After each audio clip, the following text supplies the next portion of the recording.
Maqaan koo Shaannanaa Shifarraan jedhama. Asuma kun hojjaarraa duuba manni koo. Waaqayyo lafa kanatti maal siniif godhe maal dhugaa ba'uu barbaaddu? Waaqayyo wanti naa godhe guddaadha. Waan hin yaadamne tokko waan humna namaatii ol ta'e tokko naa godhe. Gaafa 25 naasee mana yaalaan ishii galchee asuma magaalaa Hamboo. Durumas immoo dhibeen kun akka qufaa fakkeessetti hin qufaasisaa irraa badaa hin qufaasaa irraa badaa hin qufaasaa irraa badaa hin ukkaamsa. Amma gizee baay'ees immoo asumas immoo dhuftee raajiin kadhataniiruu fi manuma kana amma in dhukkubee itti caale bakka hojii hojjedhu dhufeetanii naan qidaamee sana galgala gaaf 25 naan dhufu baay'eetti ulfaate mana yaalaa nan galchee naan galchuu oksijiinii fi gulukoosiin nafa nafarra naa kaa'anii ani naan fuudhee ba'u sennaa dhaqanii irra kaa'anii dhibeen shii humnaa ol ta'u ani Yesuus Kiristoos hidhannoo kootati nan qaanessitu jechi kee wanti nan shakkisiisu nan amana jedheetan itti amanee waaquma kadhadhe amma aalgaasa tokkotti dabarsanii mana dingatanyaarraa amma deebisanii ennaa itti ulfaate amma gaaf sanbataa isaa dhufeetan asitti eddee sana dhaabbadhe eega kadhata xumuruu gaanii suura shii baadheetan dhufe inni manaa ba'u mana yaalaatti namatti kadhadheetan suura kana Yesuus Kiristoos hoo dhuguma kakuu ishiin qabaatte suura kana suuraan ittiin boochisuuf otoo hin ta'in suuraan ittiin galateeffadhu ta'a ishiin qaamaan dhaabbattee galateeffatti dhugaa baati jedheetan kadhadhee dhufe eddee sana naan dhaabadheedu raajiin otoo namaa kadhatanii koottu namicha nanaati rakkina qabdanaan jennaani rakkinan qabaa. Nama mana yaalaa ciibsee maanni rakkinni kenna mana yaalaa nama ciibsee dhufen jedheeni kunoo suurri ishii kanadha maal sii taate naan jedhan suura ishii na harkaa fuudhatin haadha manaa kooti maal taatenna hin ukkaamsan jedheen wanti ukkaamsu kun akka aasimiitti ukkaamsu kun dafqaa fi hakkitaadhaan keessaa ba'a hin duutu fayyitee dhuftee dhugaa baati ishiin fiddee dhufta torban har'aa naan jedhanii akkuma isaan jedhan Waaqayyo dubbiinsaa amanamaadha. Amma aalgaas immoo daganaa jijjiiranii aalgaa sana bakka sana nama tokko malee namni seenuu hin danda'u itti cimee anamma kana keessi koo hin naane abdiidhaan guutameetan hin duutu ati warraa koo hammi dhufu ollaan dhufu muluun firri dhufu muluun gadoodee boo'ee gangalatee ba'a midhaan afaan ishiin seenuu mooqa maankaadhaan waan xiqqoo wayitan qammasiisa gulukoosiidhaan jirti oksijiiniidhaan arganti hammi dhufu muluu boo'eetu ba'a ollaan jaarraan kun dumni. Namoonni naan bifa isaaniillee argeen beekne dhufanii gaafatu nama faana baay'ee walitti dhiyaatti jaalala qabdi. Achiin gaafa roobii 29 sa'aatii 8 irraa ka'ee dubartii wayii achi keessa hojjetti namni maal hojii as seene jettee gannu baaftee lola nutti kaaftee waardiyyaa nutti waamtee qorumsi karaa ishii nutti dhufe lakki ishiitu gaggabee qufaatee ta'u wallaaltee ol qabna haa jettee asii gadee mastaatabaatti hin tuftu sooftii nan bira taa'ee irraa xaraga malee. Of dandeessee harkaan ofirraan fuutu harki ishee akkatti diriiree hafeera dhaqni ishii gogeera hoon akkatti ol qabe malee dandeessee ol jechuu hin dandeessu namoonni dhafanii achitti argan kunoo ragooleen illee akka taazabaas keessa hin jiru achiin itti cimee ennaa jedhu ishiin kanatti lola nutti kaaste namaan gadi yaa'atte narsiin tokko kana jala garagalee dhufeet oksijiinii ittiin argantu shatat godhee irraa fuudhe ennaan akkana ol garagaluu ishiin feentii taate sirii. Fuulli ishii kun carqii gurraacha ta'e bakka.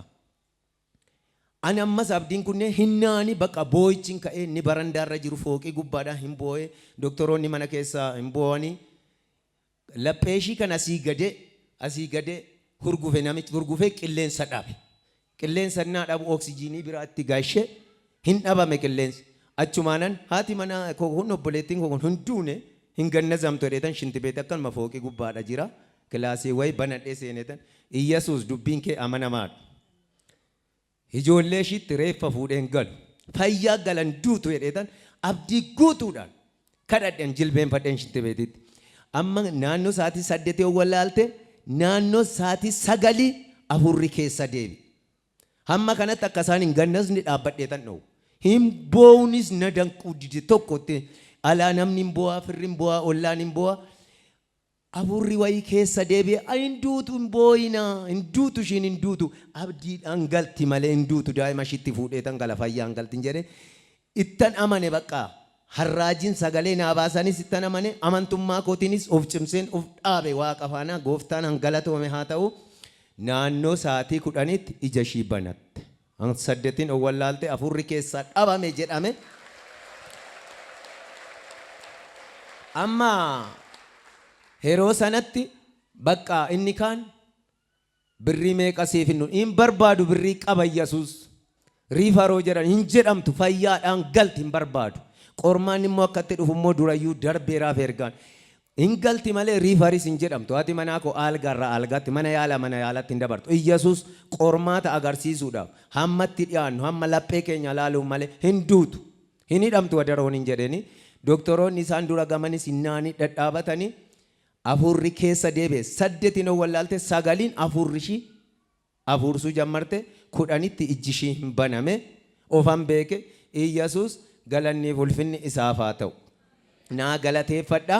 Galanni ulfinni kansaa haa ta'u. Itti amana hoo Waaqa amanatan sodaachuu baannaan qormaanni hin dhufa. Gooftaan raayyuu dhufeera qormaanni nuu qorame keessa darbe. Otoon hin shakkiinan itti amanadheen gooftaan alaabaan jalloota gadi garagalee kan koo ol ba'e. Waaqayyoon galateeffadhaa fi namni Waaqayyoo lafa kanatti isinitti dubbatanii rakkoo qabdodhanii lafa kanatti kadhachiistanii fi ergum guyyaa sanaa irraayyuu kaasanii itti yoo amuddu malee guyyaa sanaa kaastee fayyitee ati mana keessan kun jechuudha. Sagaleedhuma raajiin naa baasaniin sagaleedhuma isaaniitiin gooftaan itti dabalamee sagaleedhuma isaaniitiin ishiin naa fayyite malee algarraa algaattis hin dabarre isaan booda mana yaalaattis hin dabarre. Bakka firri na dhaggeeffate ollaan na dhaggeeffate yoo reeffi gala jedhameellee handu'a dhaggeeffate naa sodaatee boo'e ijoollee immoo qabdi. Hanuma faana horree qabdi walumaan qabna. Ijoolleen ishii baay'eetti bakka hin nyaannu midhaan. Ijoollee dubaraatu jira. Han keessaa jabaatte jaadha. Dhiisi irbaata wangeela nuu dubbisi malee hin nyaannu. Gaafa ishiin galte nyaanna jedhan. Gooftaan hangalatoome haa ta'u. Yesuus Kiristoos galanniif ulfinni kansaa haa ta'u. Waaqayyoon galateeffadhaa fi isa dubbatee du'a nama oolchu kanaaf galata jabaa dhiyeessaa. Ol jedhaati sabni Waaqayyoo nama du'e nama meeqan gannazee handu'e naa dhalee gooftaan haa galateeffadhaa.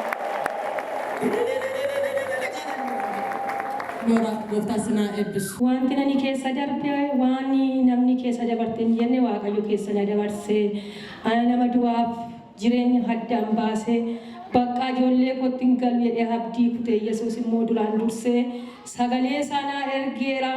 Sin oolcha wanti sirratti hojjetame jira kukkamamtee akka achiin haftee maatiin kee na'ee ijoolleen kee hirjettu wanti sirratti fagoo hojjetame jira sin oolcha hin na'in jedhee duraan dursee sagalee isaa mana kootti naa ergeera. Abdii sotumaan qabu immoo homaan fayyuu jedhu an jedhu immoo baay'ee sodaadhe. Abbaa warraa koo kun gaafa sanbata isaa dhufe naa kadhachiise. Hakkitaan si keessaa baakuma hakkitaadhumaaf sim jedheetuma gororroo koo keessaa akka teebana keessaa yaa'e. Waaqayyo afuura isan afuursuu dadhabee afuura namaan afuura sibiilaan afuursu afuura koo deebisee ilmoo koo ijoollee koo torban tokkicha buddeen gadadanii nyaachuu didanitti deebisee lubbuu koo guutuu nagalchee Waaqayyo jedhaati ammayyuu naa galateeffadha obboloota koo haadholii koon jedhe.